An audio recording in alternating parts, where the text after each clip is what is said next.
The Christmas story did not begin in Bethlehem. It began in eternity and was announced throughout the Old Testament. Every prophecy pointed to one miraculous night when heaven touched earth and God became flesh. 7 years before Jesus' birth, God announced through Micah, "But you, Bethlehem Ephrathah, through you are small among the clan of Judah. Out of you will come for me one who will be ruler over Israel, whose origin are from of old, from ancient times." Christmas is the spectacular collision of heaven and earth, the moment when God stepped into human history exactly as He said He would. Every prophecy, every promise, every hope of the ages came together in one tiny baby whose name means the Lord save. This Christmas, we don't just celebrate a historical event. We celebrate the faithful God who kept every promise and gave us the greatest gift of all, Himself.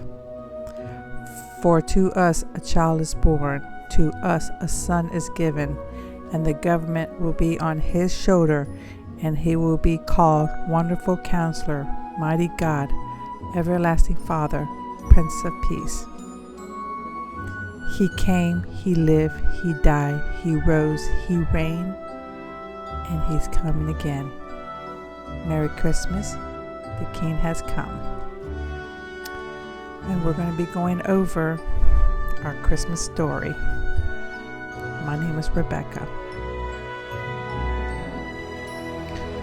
Today we're going to continue our Christmas story, and we're going to be reading from Numbers chapter 24, verse 17.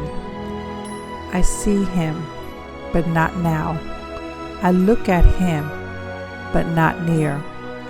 A star shall appear from Jacob, a scepter shall rise from Israel, and shall smash the forehead of Moab, and overcome all the sons of Seth. Balaam is a pagan prophet, a diviner from Mesopotamia, is speaking. This is fascinating because Balaam was hired by Balak, the king of Moab, to curse Israel. But God's sovereignty took control of Balaam's mouth and forced him to bless Israel instead.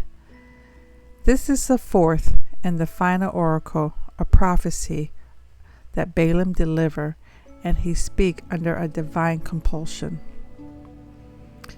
Balaam is speaking to King Balak of Moab, but the prophecy itself concerned Israel, the blessed nation.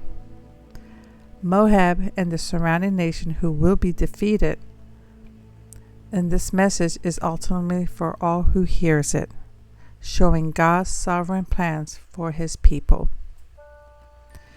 In Numbers chapter 24:17, I see Him, but not now. I behold Him, but not near. A star will come out of Jacob, a scepter will rise out of Israel, and He will crush the foreheads of the Moabites and the skulls of all the people of Seth. Balaam describes a vision of a distant future. I see Him, but not now, not near. This will happen far in the future, not in Balaam's lifetime. A star will come out of Jacob. A glorious ruler will arise from Israel. The star represents a king or a leader of a great prominence. A scepter will rise out of Israel. The scepter is a symbol of a royal authority and kingship. He will crush Moab. This coming ruler will defeat Israel's enemy, including Moab, the very nation that hired Balaam. This is a Masonic prophecy, pointing to a future king who will establish dominance over all Israel's enemies. Balaam spoke this around the year of 1406 BC, just before Israel entered the Promised Land. The Israelites were camping out on the plains of Moab, and the Moabites were terrified of them.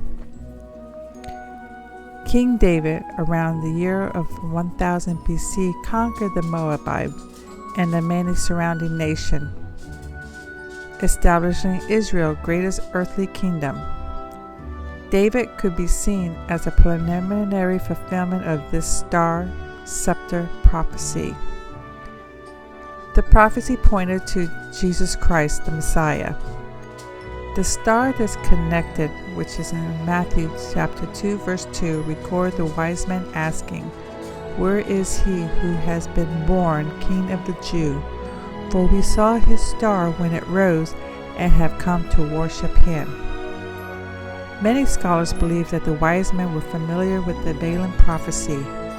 Balaam was from the east like them, and they recognized the star as the announcing the promised king. The scepter of authority in Revelation chapter 19 verse 15 describes Jesus ruling the nation with the rod of iron, and he holds ultimate authority.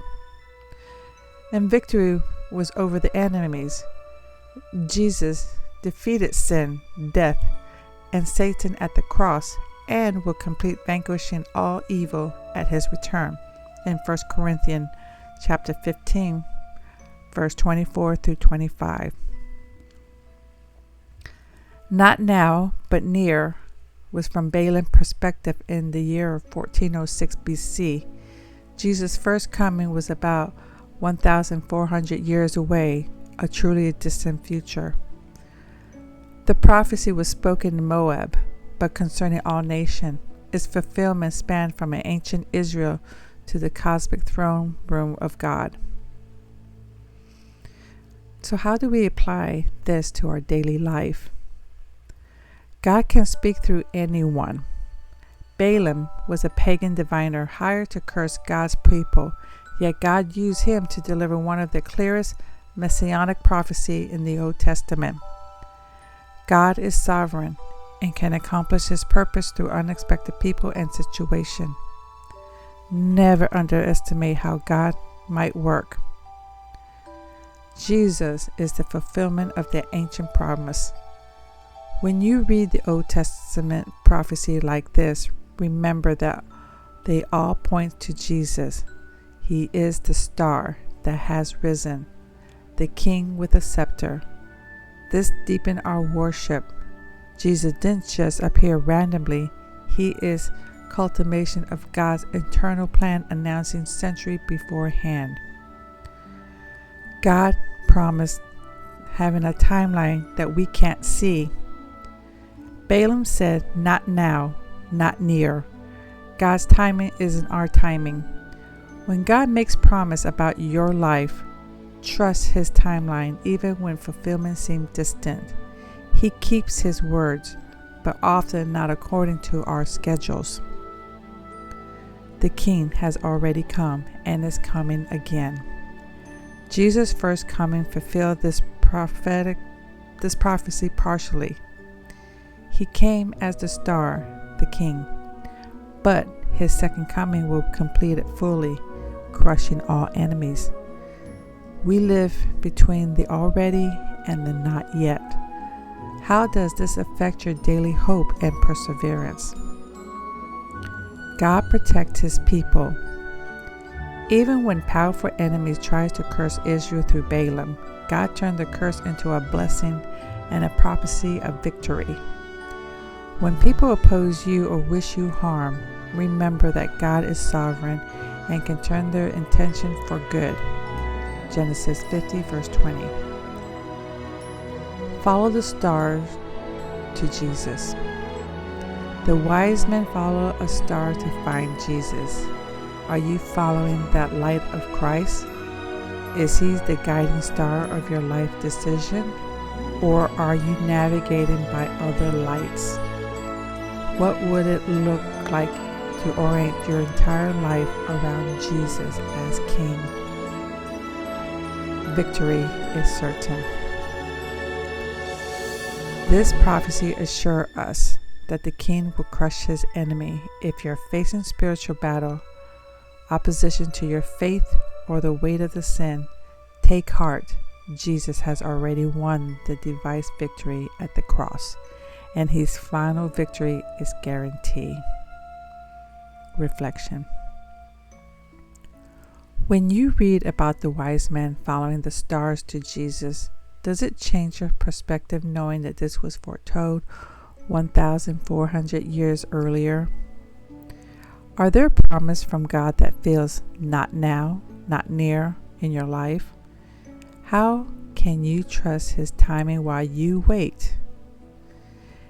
In what area do you need to remember that Jesus holds the scepter, that he is the ultimate king with all authority? And how can you be a star that points to others to Jesus, the true light of the world? The Christmas connection. The next time you see a star on top of Christmas tree or in a nativity decoration, remember it's not just a pretty symbolism. It connects to this ancient prophecy. The star announced the king prophesied for 1,400 years has finally arrived. That star represents the faithfulness of God across the generation.